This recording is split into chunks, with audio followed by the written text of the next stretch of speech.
что здесь? Вот здесь у нас коровы-рекордсмены. В этом стойле живут суперзвезды фермы. Сандугач и Карлыгач – самые многодетные мамы. Они выносили, родили и воспитали не одного и не двух, а по 10 телят. Это связано с ветеринарными предприятиями и содержанием правильным рационом, кормление правильным рационом коров.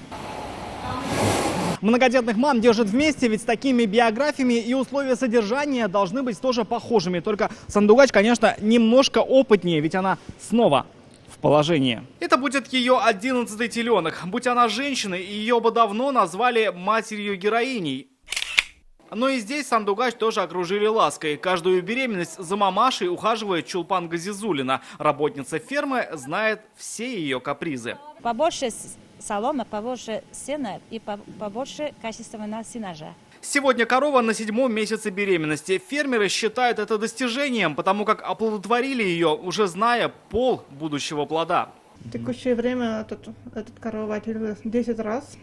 И сейчас в данный момент корова стельная. И ожидаем отел в июле.